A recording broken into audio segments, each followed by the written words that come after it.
Buenas tardes, buenas noches a todos. Gracias por venir. Mi nombre es Gabriela Lajera y tengo hoy, la verdad, el gusto, el honor, el placer de moderar esta presentación en este edificio que además, no sé si lo habrán visto, pero es una maravilla, hermoso. Hoy nos convocamos acá para hacerle honor también a la palabra escrita, a los buenos libros, a esos que siempre nos esperan, que siempre nos aconsejan. Los autores hablan en sus libros, pero cuando ya son nuestros, esas palabras también un poco nos pertenecen. Así que los invito a disfrutar después también del libro del padre Jorge. Hoy nos reunimos para reflexionar y para leer este buen libro del padre Jorge Westergel, Quimio y Fe, el milagro es la confianza. Yo pienso que cada uno de nosotros obra un milagro, ese libro también. Así que les agradezco muchísimo a todos los que nos siguen por las redes en Editorial Claretiana, que estamos ahora allí en las redes de Editorial Claretiana, así que muchísimas gracias por acompañarnos también de manera virtual. En principio, los agradecimientos, agradecer muchísimo a la Fundación Pablo Casará por brindarnos este espacio. Allí por atrás está Jaime Casará, Ana María Carrió, gracias. Ana María es la arquitecta que renovó todo este espacio, así que cuando terminemos seguramente podremos disfrutarlo un poco más. Agradecer también la presencia del hermano Ezequiel Tacaya, director de Editorial Claretiana, también la presencia de los expositores, está la magíster, te digo así, sí, la magíster Eloísa Ortiz de Guea, teóloga, está el doctor Ernesto Quintesa ya en la punta y nuestro querido amigo, el padre Jorge Westergel. Así que antes de empezar, antes de compartir estas palabras, quiero agradecer también la presencia del director de AICA, que está por ahí, Eduardo, acá está. Gracias por venir, a Jorge Millón, que también está por ahí presente. Bueno, gracias a todos los que han venido. Antes de comenzar, quiero invitarlos a escuchar algunos párrafos del libro. Vamos a hacerlo por orden, yo les voy a alcanzar el micrófono y vamos a ir escuchando algunos párrafos que nos van a inspirar para después escuchar a los expositores. Empezamos con Sonia. Sí. Cuando nos alejamos de un Dios interior, cercano y misericordioso, entonces Dios se convierte en un concepto, en un Dios que solo sirve como un decorado que acompaña algunos momentos. La primera comunión, el matrimonio, o una palabra completamente vacía en los discursos políticos o ideológicos. Los hospitales son lugares de oración, sitios en los que se suele rezar mucho más y más intensamente que en los templos. Las camas de los enfermos son sitios de una oración invisible, también para quienes en ellas rezan sin saber que están rezando.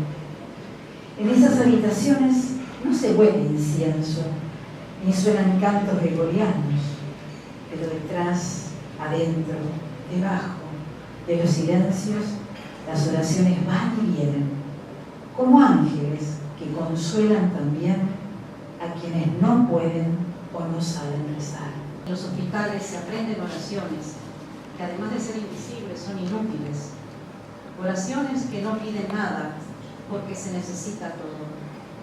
Oraciones sin palabras que son solo sentimientos de amor o de temor, o de amor y temor al mismo tiempo. Oraciones que porque no esperan respuestas que se sabe que no hay, se convierten solo en expresiones de amor y de confianza. Confianza en Dios, en la vida, en una mano que acompaña. Confianza en Dios, en la vida, confianza que no pone condiciones, que no reclama. Confianza que acepta y vive cada instante como el primero y el último. Los gritos de auxilio dejan espacio a las palabras de paz y de consuelo. Se descubre muy adentro una fuerza desconocida y no se sabe cómo, en ese lugar, es posible una paz que no es evasión de la realidad, sino aceptación de la fragilidad y la belleza de la vida, de cada instante de la vida. La palabra de Dios es desconcertante, porque no tiene el poder de todos los Poncio Pilato del mundo capaces de matar y destruir, ni el poder de todos los magos, los curanderos y los hechiceros que pretenden violentar las leyes de la naturaleza. Dios se presenta ante nosotros con el poder del mendigo, que pide extendiendo su mano hacia el corazón de quien puede seguir su camino, o también detenerse, mirar y responder. Miren los pájaros del cielo, ellos no siembran ni cosechan, ni acumulan en graneros, y sin embargo, el Padre que está en el cielo los alimenta. ¿No valen ustedes acaso más que ellos? Amén. Así sea, sea lo que sea, pase lo que pase. Agradecemos mucho también la presencia de José Ignacio López aquí compartiendo esta presentación. Bueno, ahora vamos a escuchar a los expositores. Luego de escuchar estos párrafos del libro, después los invitamos también a leerlos, a buscarlos. Los elegimos especialmente porque reflejan, ¿no?, lo que el padre Jorge hizo construir en esta obra. Vamos a escuchar en primer lugar, se escucha más o menos, ¿no? Vamos a escuchar en primer lugar al hermano Quequeya, el hermano Ezequiel Cacaya, misionero claretiano, director de Editorial Claretiana, que nos va a contar un poquito sobre los inicios y la edición de este libro. Bueno, muchas gracias. Gracias a todos por venir en esta tarde lluviosa. Bueno, a algunos nos costó un poquito llegar, pero bueno, acá estamos, acompañando a Jorge y bueno, también acompañando la difusión de este libro que esperemos que haga mucho bien. Bueno, con todo el equipo de Claretiana, que somos varios los que pudimos venir, estamos muy agradecidos, ¿no?, de encontrarnos esta tarde y celebrar con alegría el nacimiento de un nuevo libro del padre Jorge. Desde la editorial Claretiana, el año que viene cumplimos 70 años, así que estamos en camino. Y bueno, estamos felices de que este libro, de este autor querido, se sume a nuestra misión, ¿no? Como parte, nosotros decimos, de un equipo misionero de la palabra. Porque para nosotros, como editorial religiosa, herederos del carisma del padre Claret, un libro no es solamente un objeto, sino un misionero silencioso e infatigable, que espera el momento oportuno para entrar en diálogo con cada lector.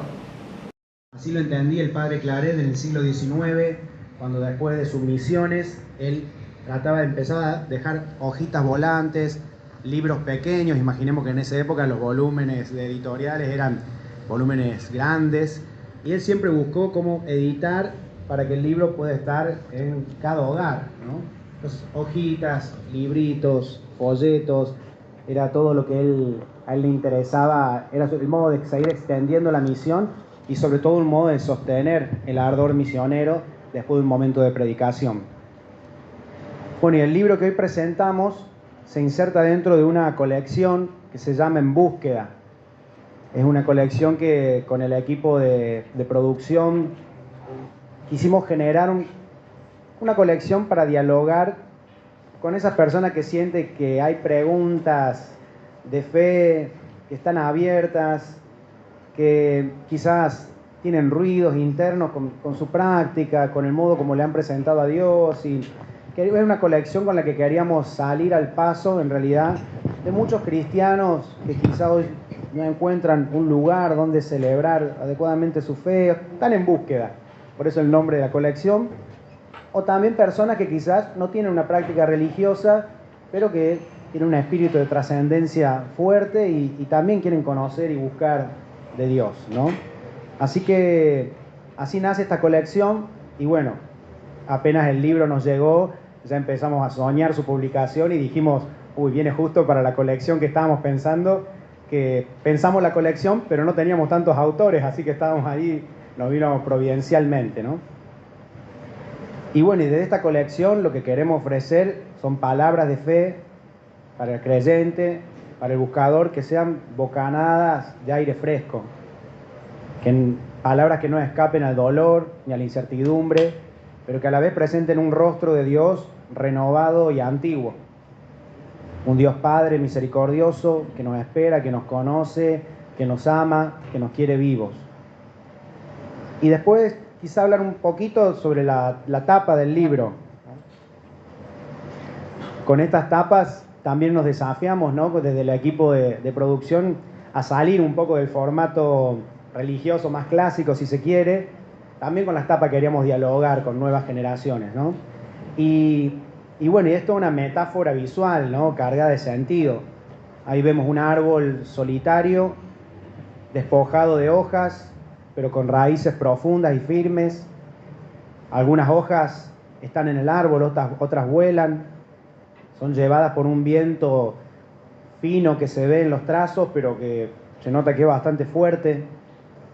Bueno, y ese árbol, aunque desnudo y golpeado por el viento, está vivo, resiste, sufre, y en esa misma desnudez se muestra auténtico, ¿no? Después, lo que sería el cielo, que tiene un color medio turquesa, verdoso, y ahí están las líneas de los vientos. Quería evocar también como un horizonte incierto, ¿no? No es el amanecer, no es el anochecer, no se sabe bien qué etapa es, ¿no? Pero bueno, un horizonte incierto como es la travesía interior que implica una enfermedad como el cáncer. No es una imagen de sanación inmediata ni de derrota, sino de proceso. No es que empiece la noche, no es que empiece el día, no sabemos bien qué pasa. Así que bueno, es una invitación a no negar esos inviernos del alma, sino a permanecer en él con confianza. Y después el subtítulo del libro, El milagro es la confianza, como ya seguro lo compartirán, ¿no?, resignifica profundamente la palabra milagro. No nos habla ni de curaciones mágicas, ni de desaparición del dolor, sino de algo más hondo, que es creer mientras se sufre, creer y esperar sin garantías, creer y abandonarse sin certezas. Es el milagro de no desesperar, de seguir confiando, cuando a veces lo racional o esos lugares donde pusimos nuestra seguridad ya nos alcanzan. Así que bueno, en este libro Jorge nos ofrece palabras tejidas con un temblor espiritual sereno, decía, puede ser el tono del libro. Y en él, bueno, no hay resignación, sino una aceptación profundamente humana. El árbol de la tapa que comentaba recién no está quebrado, está en pausa, en silencio, está siendo golpeado, sí, pero está arraigado. Y tal vez sean estas raíces invisibles, la fe, el amor, la confianza, los afectos, las que sostienen el cuerpo y el alma cuando la quimio invade las venas, la incertidumbre habita los días. Así que con humildad y esperanza presentamos esta obra como un compañero de camino para quienes atraviesan el dolor y como un testimonio de fe valiente para todos los que seguimos buscando sentido. Gracias. Muchísimas gracias. Hermosas palabras del hermano Queque. Y ahora vamos a escuchar a Eloísa Ortiz Delguea. Ella es licenciada, es magíster en Teología Moral, miembro de Teologanda. Se ha especializado en Teología de Género, Bioética y Educación para el Amor. Actualmente enseña Teología Moral y otras asignaturas dentro del marco de la teología. Trabaja también como coordinadora pastoral, ha trabajado en diversas publicaciones de revistas, colaborado en la confección del documento de la Conferencia Episcopal Argentina, Educación para el Amor, y en Editorial Claretiana es autora del libro No podrán apagar el amor. Así que la escuchamos a Eloísa. Bueno, muchas gracias. Bueno, les quiero contar que yo leí este libro y volví a leer, y hasta una tercera vez, para encontrar lo más profundo que nos fue ofreciendo Jorge. Hice algunas anotaciones que yo les voy a compartir, trataré de no extenderme demasiado, me avisan cualquier cosa, Alicia. Bueno, Este libro en realidad es un testimonio de espiritualidad vivida. Y hablar de espiritualidad a veces puede parecer algo separado del cuerpo o algo ligado a la experiencia religiosa. Pero en este caso se trata de una espiritualidad encarnada, concreta, que nace en medio del dolor y se convierte en camino de sentido. A través de este relato, el autor nos invita a entrar en su proceso, marcado por la enfermedad, pero también por el redescubrimiento de Dios y de sí mismo. En sus páginas nos muestra que en medio de la fragilidad es posible encontrar un tesoro, que es la fe que da la fuerza, la esperanza que transforma y la presencia de un Dios que se deja encontrar en los momentos más oscuros. Nos muestra que en la finitud humana aparece la infinitud de Dios. Y también nos dice que confianza y temor son los dos estadios emocionales que atraviesa. El diagnóstico lo puso cara a cara con el sufrimiento, un estado del cuerpo y del alma que lo sitúa en un estado límite y vulnerable. Hay un teólogo que se llama Javier Meloni que llama a esta experiencia sacralidad salvaje. Y es sagrada no porque sea buena en sí misma, sino porque el sufrimiento puede revelar, puede transformar y despertar sin destruir. Cuando también descubre su enfermedad, Jorge cae en la cuenta de que el verdadero combate es contra el miedo. Ese es el enemigo interior. Y sin embargo, esta vez el miedo, para él se convierte en un vehículo que revela que Dios está presente. Allí es donde encuentra un espacio donde ya no hace falta dominar ni el miedo, ni la sensibilidad, ni la debilidad. Por el contrario, decide honrar la vida. ¿Qué significa para Jorge honrar la vida? Como lo expresa en su libro, ni más ni menos que ser fiel a su identidad y aprender a no quedarse atrapado en el enojo o en el resentimiento. Este gesto es el primer paso que él da hacia su propia libertad. Y a pesar de los malestares que va padeciendo, descubre que transita un periodo atravesado por el amor, amor que recibe y amor que da. Esa trama de reciprocidad afectiva, silenciosa y constante, es donde brota el milagro de la confianza que él resalta. Obviamente la confianza puesta en los médicos, en las medicinas, en algunas personas. Pero sin embargo, logra llegar a una conclusión más profunda. La confianza no pone condiciones. Así es la confianza de Dios. No es un intercambio con Dios, no es un intercambio o una transacción espiritual. Es algo mucho más hondo. Es la relación de un hijo al que Dios ama mucho. También algo interesante que nos dice Jorge es que la fe no es magia. Dios no actúa como un hacedor de milagros espectaculares, ni elimina enfermedades con un gesto omnipotente.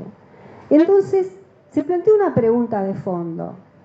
¿Actúa Dios en la historia? Es una pregunta que también nos hacemos nosotros a menudo. A primera vista podría parecer una pregunta incómoda, impertinente quizás, sobre todo viniendo de un hombre de fe y además sacerdote. Pero no es una pregunta aislada ni tampoco es inédita. En su momento, Benedicto XVI, en 2016, cuando visitó Auschwitz, dijo, ¿dónde estaba Dios? Y también, no sé si sintieron a nombrar al teólogo Karl Rahner, que es posiblemente el más prominente del siglo XX, que él dijo lo siguiente: ante el sufrimiento humano no podríamos declarar la inocencia de Dios ante un tribunal humano. Qué interesante. Entonces Jorge se da cuenta que el mal que padecemos tiene sus raíces en la realidad misma, en las enfermedades, en las catástrofes, en los errores humanos. Todo responde a la estructura de un mundo finito. La criaturalidad es finita, limitada, en que las cosas pueden fallar. Entonces descubre que lo esencial no es preguntarse qué podría hacer Dios, sino reconocer aquello que Dios elige no hacer. Dios no impone, Dios no fuerza, Dios no rompe las leyes de la naturaleza. Su modo de actuar es distinto. Interviene cuando el ser humano se abre, cuando hay aceptación, confianza y disponibilidad interior. Incluso en medio del dolor, Dios se hace presente no desde el poder, sino desde la relación, desde la intimidad más profunda con quien lo busca con el corazón abierto. Preguntarse si Dios quiere y no puede es como intentar dibujar un círculo cerrado. Esto lo ha trabajado ya la teología.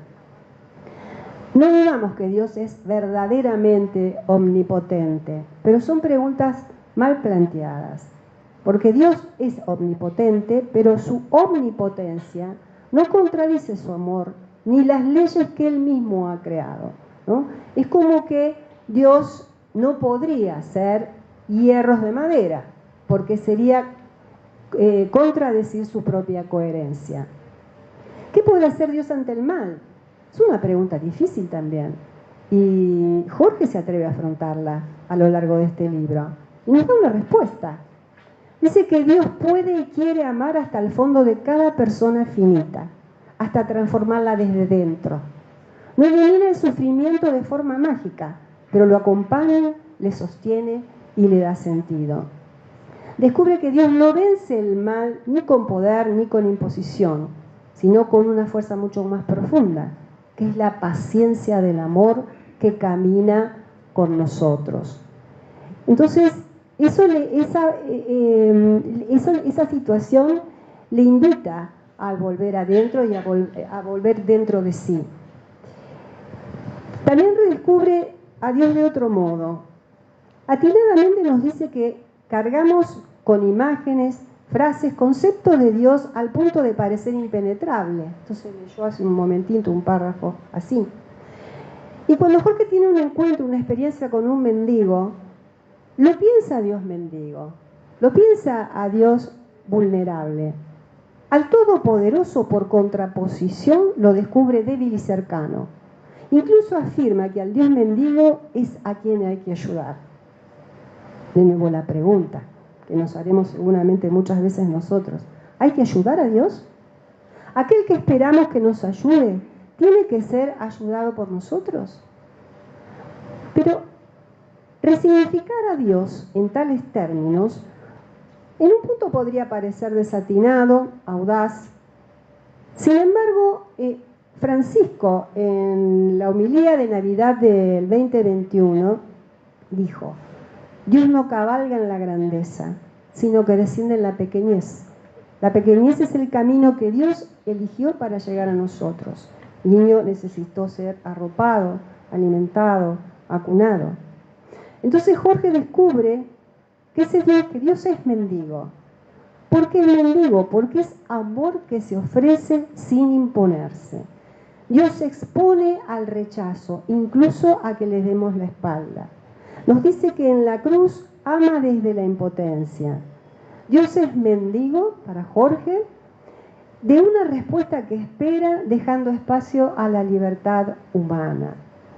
Entonces, la vivencia de Jorge nos invita a nosotros a creer de un modo nuevo, a creer en Dios que quiere contar con nosotros. Por eso insiste él en ayudar a Dios, que es defender el lugar que Dios tiene en nuestro corazón, y solo nosotros podemos hacerlo. Quimio y Fe recupera un lenguaje de ruptura al dar voz a la dimensión más dramática de la experiencia humana, aquella marcada por el dolor y el sufrimiento. Las páginas de este libro evidencian que la enfermedad, lejos de ser únicamente una herida, puede convertirse en una puerta de entrada al amor de Dios. En este tránsito complejo, Jorge logra ensanchar los límites de su propia finitud, abriéndose un camino de liberación y renovación interior. No lo hace en soledad, sino que está sostenido por una doble sinergia de confianza, que él mismo denomina el milagro de la confianza. Es por un lado la confianza depositada en Dios, por otro es la confianza que Dios mismo deposita en él. Es una respuesta personal ofrecida al Dios mendigo, al Dios del amor que llama y espera. Una experiencia que le permite descubrir la belleza que implica el encuentro con Dios y consigo mismo. Muchas gracias, Jorge, por este regalo que nos haces a todos.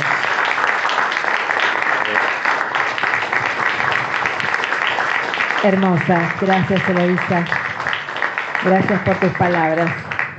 Bueno, y seguimos ahora en las presentaciones. El que habla ahora es Ernesto Gildesa, médico oncólogo, egresado con medalla de oro de la Facultad de Medicina de la Universidad Nacional de Tucumán, director de investigación y docencia del Instituto Oncológico Henry Moore y director de la carrera de oncología de la Facultad de la Universidad del Salvador. Muchísimas gracias por la gentileza de invitarme hasta aquí. Ustedes han tenido la oportunidad de escuchar dos excelentes discursos. Ahora van a escuchar uno pésimo para tener una visión más equilibrada de la realidad. Este libro a mí me parece extraordinario por muchos motivos. Es bueno, es verdadero, es bello y es saludable. Es bueno porque es la voz de un paciente. Es una voz que durante mucho tiempo en la medicina ha estado silenciada y que la necesitamos. Es verdadero porque está lleno de imaginación, pero sin fantasía. La imaginación es la capacidad que tenemos de penetrar la realidad. La fantasía, en cambio, la de evadirnos de la realidad. Jorge penetra la realidad y nos la muestra desde adentro, con imaginación, pero sin fantasía. Es bello, porque nos muestra el panorama de la vida.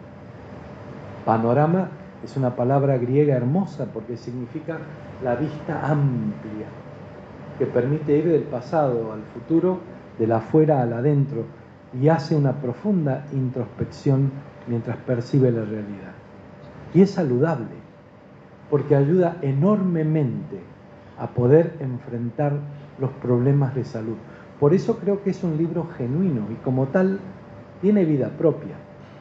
Ya no le pertenece ni a Jorge, ni a la editorial, ni a nadie. Y será el medicamento para muchas personas. Porque desde su propio título enfrenta dos realidades que para nosotros son cotidianas, que son la ciencia en la quimio y la espiritualidad en la fe.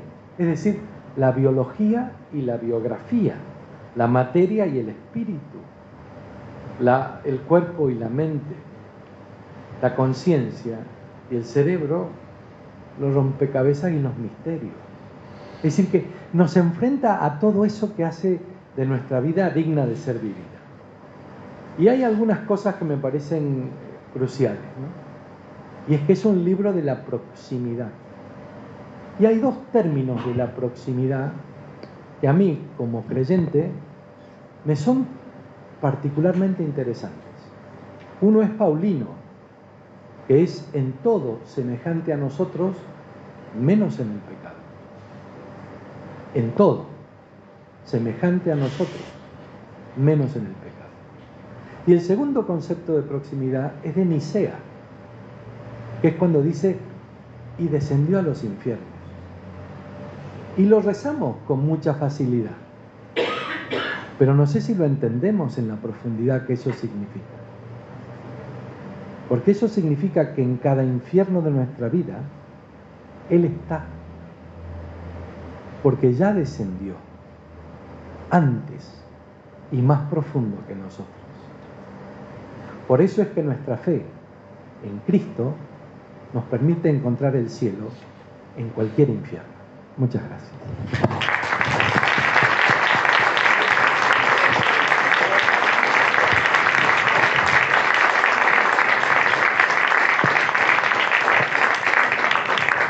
Muchas gracias, Ernesto. Y ahora vamos a compartir las palabras del padre Jorge Westergel. No sé si sabían que estamos... Sí. Fue ordenado sacerdote el 27 de marzo de 1976. Estudió filosofía en el Colegio Máximo de San Miguel, en la provincia de Buenos Aires. Teología en la Facultad de Teología de Santo Tomás de Aquino, aquí en la ciudad de Buenos Aires. Y Ciencias Políticas y Sociología en la Pontificia Universidad de Salamanca. Ha sido responsable de la oficina de prensa de la Conferencia Episcopal Argentina entre 2002 y 2014. Actualmente es párroco de Santiago Apóstol y San Carlos Borromeo en Aedo, vicario judicial de la diócesis de Morón desde el 2022, autor de al menos 8 libros, coautor de varios más, y además tiene su propio blog, lo recomendamos, pueden leer allí y escuchar allí sus reflexiones, sus comentarios, sus homilías todas las semanas. Padre Jorge. Gracias, Gaby. Muchas gracias a todos por estar. Muchas gracias. Muchas gracias. Gracias a mucha gente. Muchas gracias, José Ignacio, por estar acá. Muchas gracias a Alfredo Zambianchi. Alfredo Zambianchi, ustedes a lo mejor no lo conocen. Les voy a contar un secreto. Alfredo Zambianchi es un pibe con el que sale la teóloga. Hace tiempo. 49 años de pibe saliendo. Muchas gracias a Jorge Casará, que está por ahí, a Ana María, a todos. Muchas gracias a la editorial. Muchas gracias, Doc. Yo quiero agradecerle especialmente a él. El doctor Gildesa no me acompañó durante el tratamiento, me acompañó después. En realidad no sé cuándo se termina el tratamiento y después hubo bastantes cosas que hacer. Pero todos tenemos para agradecerle algo al doctor Gildesa, porque si no fuera por él, ese libro no estaría ahí y nosotros no estaríamos acá. Un día le dije que había escrito algo cuando yo estaba enfermo y él mostró mucho interés. Y después se lo llevé. Y al día siguiente me dijo que ya lo había leído, que ya había escrito el prólogo y que lo tenía que publicar. Y yo dije, ¿qué pasó acá? Es un oncólogo, ¿qué tiene que ver con mi libro este hombre? Y sinceramente creo que si él no me hubiera animado, el libro todavía estaría en mi computadora como otras cosas. A él yo le debo el empujón que me decidió. Después hubo que mejorar muchas cosas, otra gente me ayudó, pero vos realmente sos clave en esto. Quimio y fe, solamente un par de cositas. Como ya se dijo, la fe no se refiere solamente a Dios y a todos los contenidos teológicos de la fe. La fe también se refiere a la quimio. Y cuando decimos quimio no nos referimos a un tratamiento específico. Cuando decimos quimio nos referimos a un montón de gente, un montón de médicos, un montón de investigadores, a un montón de laboratorios, a toneladas y toneladas de investigaciones, de estudios, a un montón de enfermeras, de enfermeros, a un montón de tecnología. Es impresionante lo que el ser humano es capaz de hacer para tratar de superar el dolor y la enfermedad. Y la experiencia a mí me permitió, sin duda, creer en Dios, confiar en Él, pero también darme cuenta y creer y confiar en la ciencia. Hace un tiempo, por un lado estaba la ciencia y por otro lado estaba la fe. Durante un buen tiempo se creyó que la ciencia iba finalmente a solucionar todos los problemas que teníamos y que la fe era para la gente que no entendía nada. Hoy en día vivimos un tiempo fascinante porque la religión y la fe con toda naturalidad recurre a la ciencia. Cuando el Papa se enferma nos lo llevan a Lourdes a ver a la Virgen de Lourdes. Además el Papa rezará todo lo que quiera, pero va a una clínica y lo atienden. Y eso hacemos todos. Pero no solamente la religión ha descubierto, aceptado y valorado la ciencia, sino que también vivimos un tiempo en el que la ciencia está descubriendo todos sus límites. Cuando mandamos una nave espacial al espacio, vuelve con mucho más preguntas que respuestas.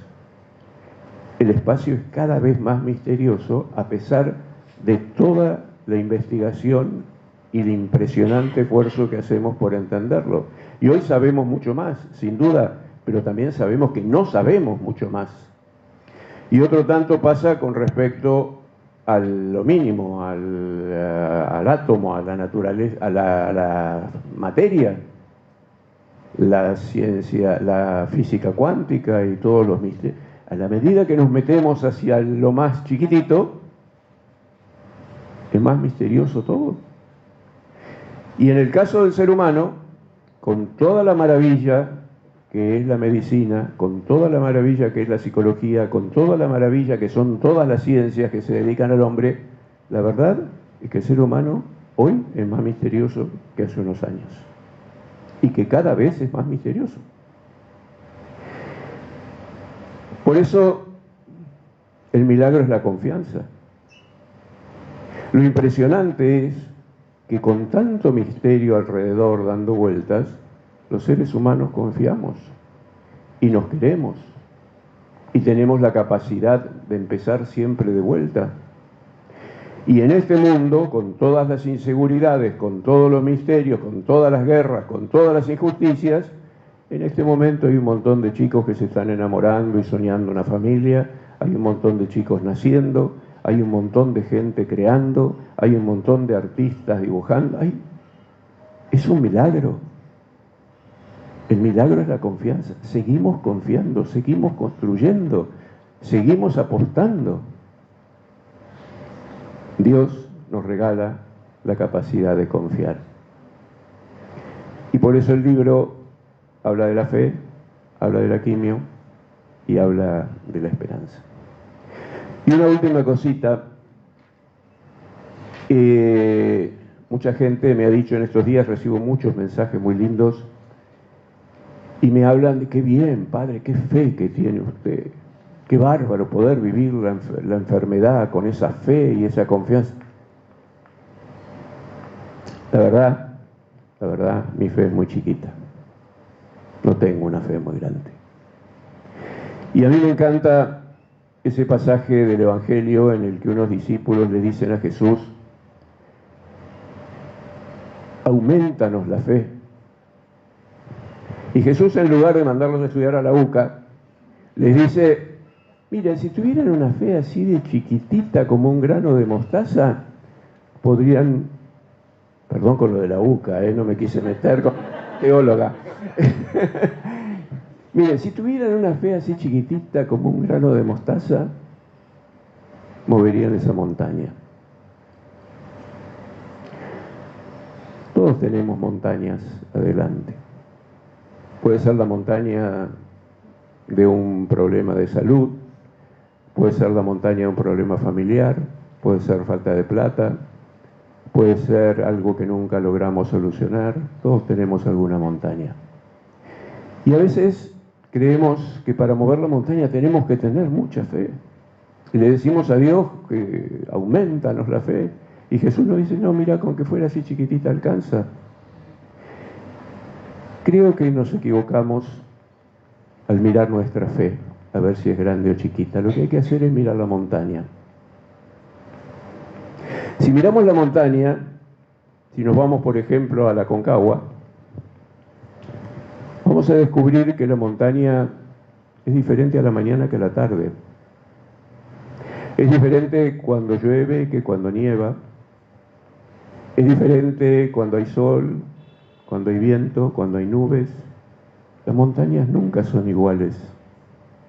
Y sobre todo es muy diferente la montaña si estamos rodeados de gente que nos quiere.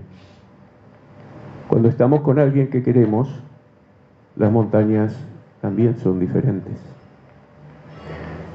Y si nos vamos a Mendoza, que es muy lindo, y vamos por la ruta 7, nos vamos a encontrar en un lugar a la derecha que hay un cartel que dice Aconcagua. Hay un terreno lindo, como un campito, por donde se puede empezar a subir, y en el fondo está la Aconcagua. Y si vamos con unos amigos y nos acercamos a ese campito y hacemos un picnic o nos ponemos a tomar mate, la vamos a pasar muy bien.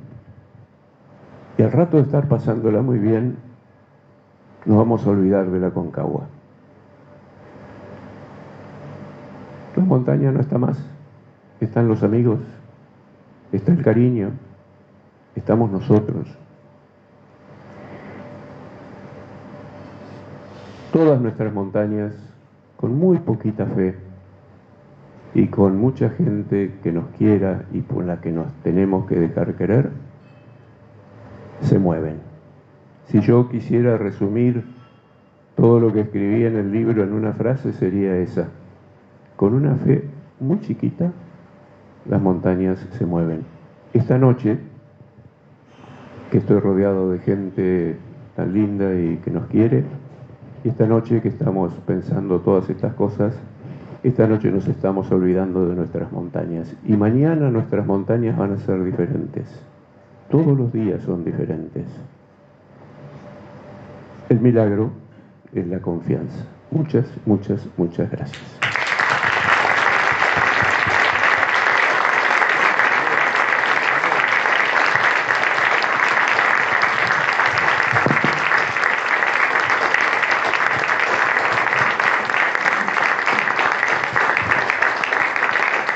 Bueno, después de escuchar a los expositores y antes de invitarlos a firmar los libros que ustedes ya tienen, queremos compartir, a ver si escucha ahí está. Queremos compartir con ustedes la voz de una mujer, una poeta, que no solo tuvo sus propias batallas y tuvo las ajenas, también ella misma tuvo que librar su lucha contra el cáncer de mama. Se llama Magdalena Sánchez Blesa. Y este es un mensaje que nos deja ella desde la poesía, que es lo que más sabe hacer. Así que lo compartimos juntos.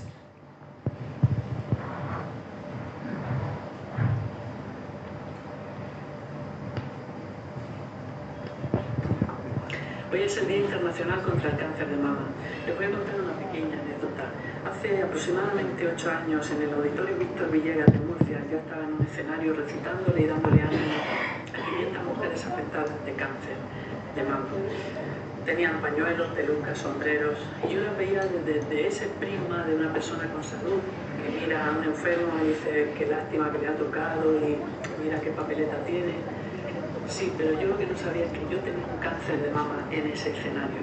Unos meses más tarde fui diagnosticada. ¿Qué digo con esto? Pues primero que tenemos que estar preparados a lo que venga, porque nunca sabemos cuándo nos va a tocar a nosotros, a nuestros familiares, a nuestros hijos, a nuestros padres. Pues siempre entrenando el corazón y la razón a lo que venga. Y luego que tenemos que empatizar con las personas que están enfermas y con la investigación. Tenemos que ser solidarios, tenemos que ayudar a que se investigue cada vez más. Que se haga desde las políticas, que se haga desde la sociedad, desde las asociaciones, y que bueno, pues que estemos en eso, es decir, vamos a apostar porque haya más investigación y muera cada vez menos gente. Porque como decía ese gran poeta inglés John Donne, no pregunten nunca por quién doblan las campanas siempre doblan por ti. Es cierto, el dolor de la humanidad debe ser nuestro dolor. Vemos que es nuestro vecino al que le ha tocado eso. Pero no por eso tenemos que decir qué bien que a mí no me ha tocado. No, le ha tocado a esa persona y tenemos que ayudar a que se investigue para que no le vuelva a tocar a nadie nunca. Ojalá. Les voy a leer el poema que estaba leyendo ese día en ese auditorio. Pase lo que pase, me veréis erguida, celebrando un lunes sin ningún motivo, dándome un abrazo con todas mis fuerzas, ganando una guerra mundial al destino. Pase lo que pase, seguiré adelante. Si se acaba el mundo, pintaré un camino. Me veréis amable, pase lo que pase, tatuando esperanzas en troncos de pino. Me veréis soñando futuros hermosos, escribiendo cuentos a orillas de un río. Pase lo que pase, me veréis serena, disparando abrazos contra mi enemigo, inventando estrellas en cielos desiertos, frecuentando lluvias, rescatando olvidos, remendando penas y amasando versos, fulminando rabias, calentando fríos. Pase lo que pase, me veréis sembrando sonrisas abiertas en campos baldíos, me veréis cruzando desiertos salvajes, cimentando el suelo de sus espejismos. Me veréis remando con el agua en contra hasta el nacimiento de mi yo más íntimo. Pase lo que pase, tomaré mi mano porque tengo ganas de salir conmigo. Pase lo que pase, me veréis viviendo, me veréis de gala sin ningún motivo, celebrando el viento, celebrando el agua, danzando en mi pecho con cada latido. Va por esas personas que se tuvieron que ir y que no pudo ser. Ojalá y muy pronto encontremos la cura total a este tipo de enfermedades. Vamos a colaborar todos juntos. Un abrazo muy grande.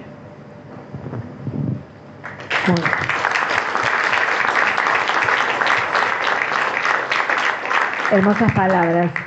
Con el hermano Kekei decíamos, si alguien quiere compartir alguna resonancia o hacer alguna pregunta, podemos, este es el momento, antes de firmar los ejemplares. Me avisan y les alcanzo por ahí el micrófono para que puedan hacer la pregunta.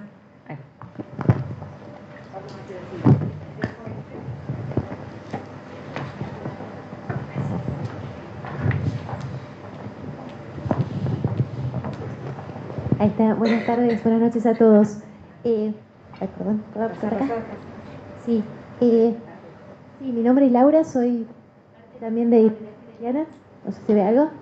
Yo quería recomendar fuertemente el libro, después de leer varios, porque nos toca leer libros, por supuesto, con todo lo que contaron, que es hermoso, todo lo que dijeron, sobre todo es una belleza. El libro, con todo lo conmovedor que tiene, con todo lo que cautiva, con que puede generar incluso un quiebre porque enfrenta planteos muy profundos de uno, van a disfrutar enormemente la lectura. O sea, realmente lo disfruté y seguro les ocurrirá lo mismo.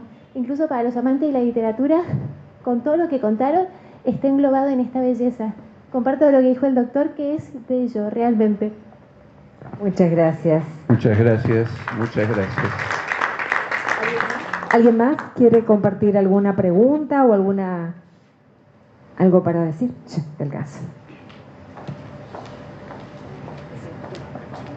Bien, mi nombre es Jorge Domínguez, soy sacerdote y soy paciente oncológico.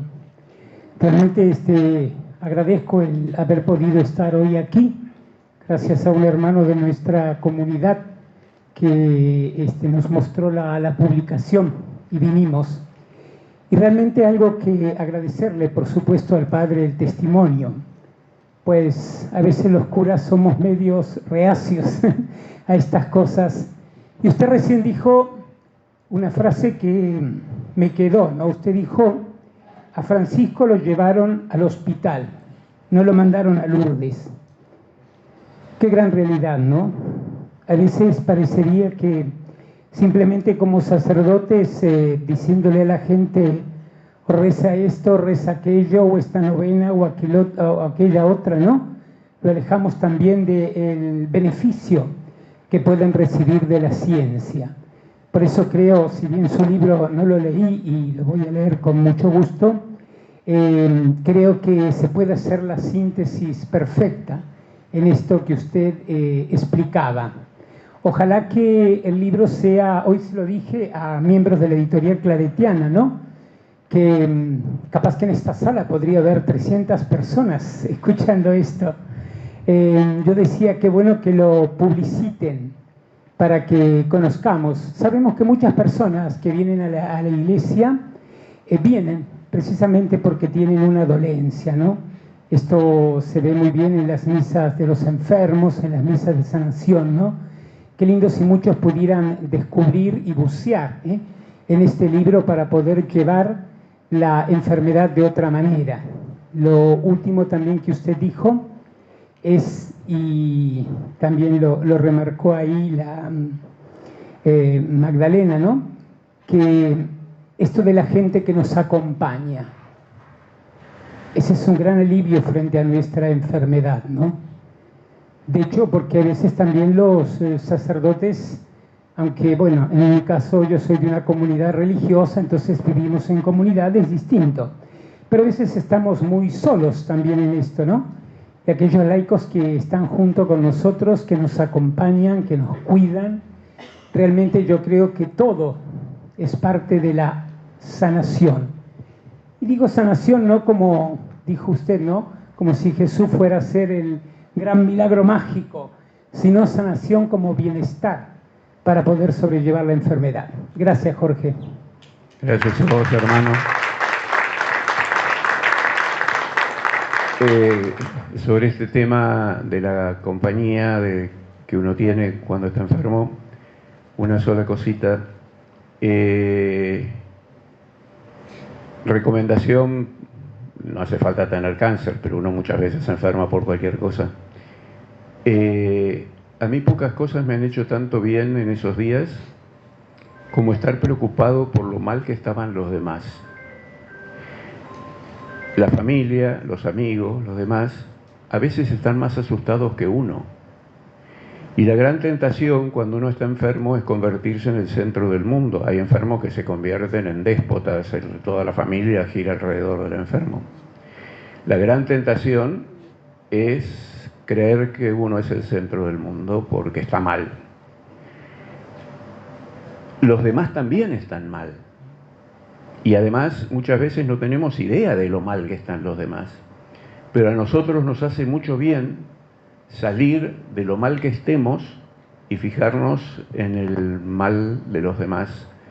Es una experiencia comunitaria estar enfermo y una tentación, como siempre, aislarnos de la comunidad y creer que nos podemos arreglar solos. Perdón, dale. ¿Alguien más quiere compartir alguna palabra? Yo quería agregar un pequeñísimo comentario. Sí, sí, doctor. Un problema importante de nuestro siglo es separar la fe y la ciencia. No es diferente el Dios de la revelación que el Dios del descubrimiento. Yo soy profundamente científico y profundamente creyente. Claro, tengo la fe de un labriego, es decir, de mi fe la vivo. Y creo en eso de a Dios rezando y con el mazo dando, ¿no? A mí me parece fantástico que el Papa haya ido al hospital. Me parece formidable que hayan intentado curarlo. Me parece una lección muy profunda que el más importante miembro de su grupo terapéutico haya sido un enfermero. Podía elegir a cualquiera, pero eligió un enfermero, no un médico, para dirigir su equipo de salud. El que está al lado, el que lo cuida, el que lo limpia, el que lo acompaña, el que lo escucha, el que le tiene la mano. Y me parece que un error enorme que cometemos nosotros es creer que porque es más simple comprender lo que la materia hace al espíritu, y nosotros como médicos entendemos que baja el azúcar y pierde la conciencia, le ponemos un poco de yodo y se excita, le bajamos un poquito el sodio y queda desorientado, y le ponemos y entonces, como entendemos más fácil lo que la materia le hace al espíritu, no entendemos lo que el espíritu le hace a la materia. Pero aquí viene eso de que con un poquito así de fe las montañas se mueven. Porque el misterio más importante de todos los días es que estemos vivos. No se olviden que en el universo conocido, 14.000 millones de años, durante 10.000 millones de años, la materia se rigió por un solo principio, que es el de la entropía. Hace 4.000 millones de años, de un modo inesperado y en un solo lugar hasta ahora, y con una testarudez que asombra, la materia se organiza de un modo diferente para la vida. Y lo hace con un código, es decir, con un mensaje. Por tanto, desde un mensaje. El milagro es la confianza, pero el milagro cotidiano que no agradecemos lo suficiente es la vida, porque no procede de la materia.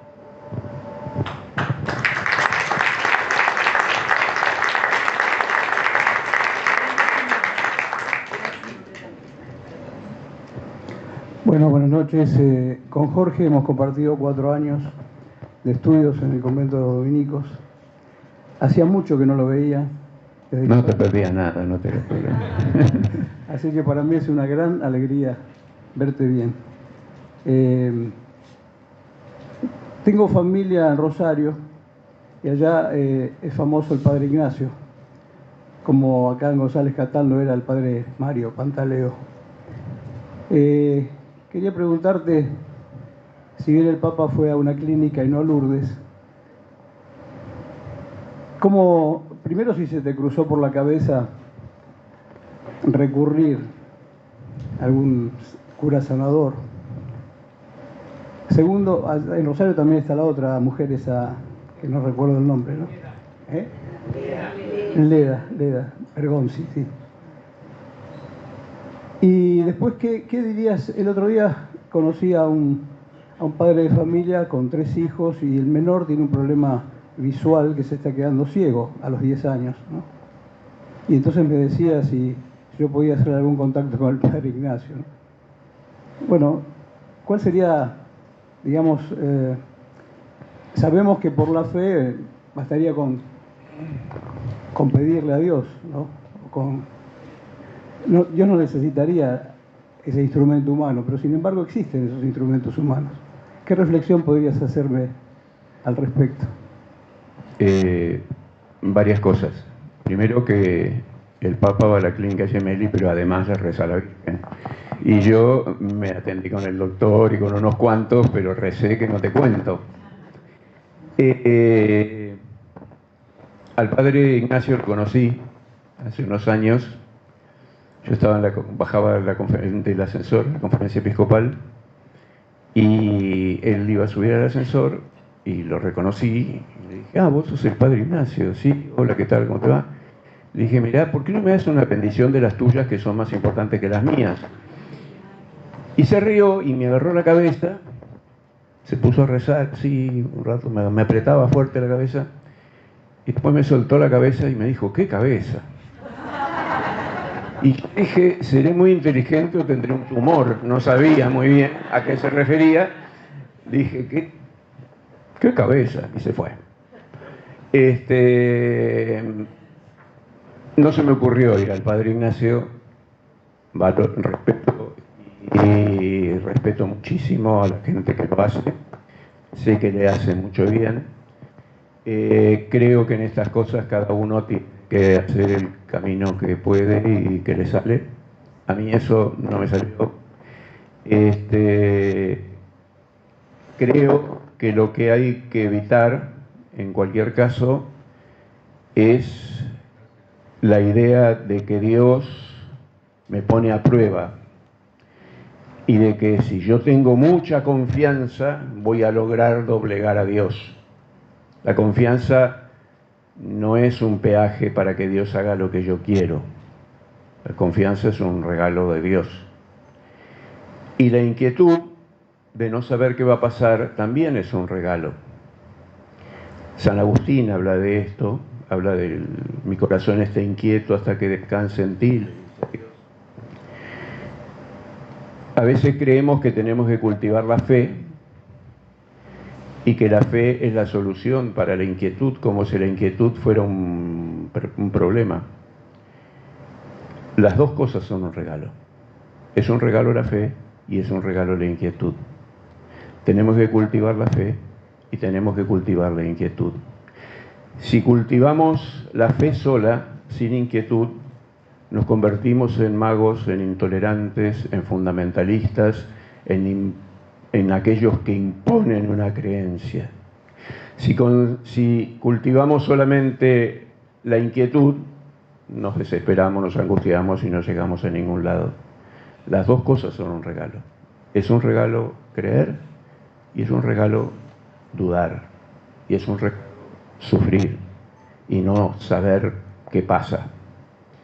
Yo no voy al padre, ningún cura, no porque esté en contra de los que vayan, que me parece bien, curas o no curas.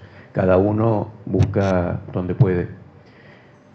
Pero lo que sí estoy en contra es ante la actitud mágica de decir: si yo hago estas cosas, Dios no tiene más remedio que hacer otras. Eso es una visión, me parece a mí, un poco chiquita. Gracias, Jorge.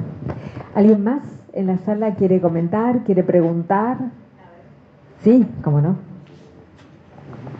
Sí, me llama la atención cuando decís, padre, en el libro, que no somos los mismos, que ni uno mismo, digamos, saliendo de esta experiencia, los demás esperan que uno sea el mismo y uno también espera ser el mismo y sin embargo somos distintos, ¿no? Y yo pensaba en esto de que vivimos en la incertidumbre, pero creo que tenemos una certeza de que a través de todo lo que sucede Dios nos habla, ¿no? Y en primera persona te dijo a vos a través de esta enfermedad y estamos todos entrelazados y comunicados y eso te hizo ir con estas personas en las que podías confiar, que tenías a tu lado, los médicos, las enfermeras, las medicinas. Cómo esto de la comunicación humana, ¿no? Y esto que nos pasa, cómo nos transforma a nosotros mismos y también nos convierte en transformadores de otros. Como vos decías, lo que más ayuda es salir de uno mismo, ¿no? De mirarse y ser el centro. Entonces, qué bueno, qué importancia es saber que no estamos solos y que vivimos también en ese sentido para los otros, ¿no? Sí, yo en el libro lo que digo es que al principio lo que no quería era cambiar y lo que más hice fue cambiar.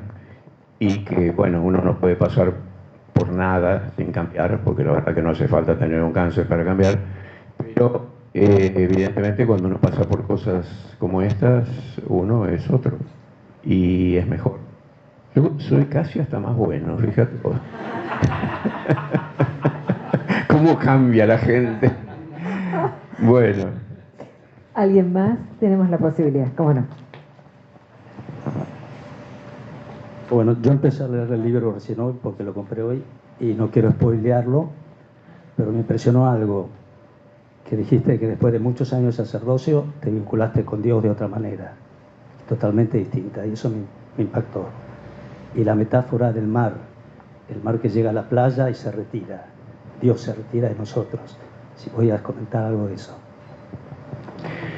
Esta imagen del poeta a mí me impresiona mucho. Es el cable. Es el cable. Es el cable. ¿Quién es el poeta? Hölderlin dice: Dios crea al hombre como el mar la playa, retirándose.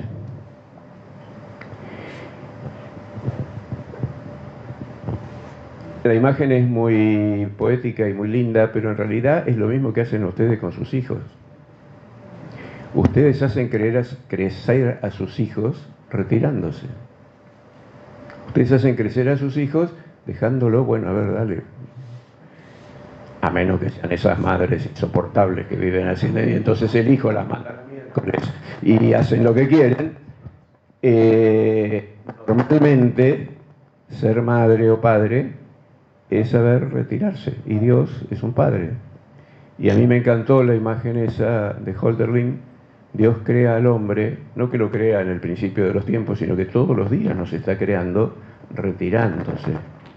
Se corre y a ver qué haces vos, a ver cómo caminas vos solito, cómo hacen ustedes cuando le enseñan a un chico a caminar o a andar en bicicleta. Todo el tiempo están animando a los hijos, a ver, dale. Dios hace eso con nosotros. Eso no es que Dios nos abandona, eso es que Dios nos quiere y confía en nosotros. Cuando ustedes dejan a un chico solo es porque confía. Si ustedes ven a un chico jugando con un enchufe, no lo dejan jugar solo, intervienen. Pero en la vida de todos los días lo que hacen es animarlo a que camine y a que crezca. Dios hace eso con nosotros todo el tiempo y nosotros no lo podemos confundir eso con que me abandonó, me puso a prueba, no me quiere y todas esas pavadas que a veces decimos. Perdón. Bueno. No, por favor, todo lo que quieras. ¿Alguien más quiere compartir? ¿Contar algo, decir algo, preguntar algo? Muy bien. Si querés decir algo vos. No, decirles que tenemos algo más para tomar, sí, vamos a hacer algo rico, volver a agradecerle a la Fundación Casará, volver a agradecerte a vos, y a vos, Gaby, que no te agradecí y ahora te agradezco. Gracias, Jorge. Tenemos varios... Gracias.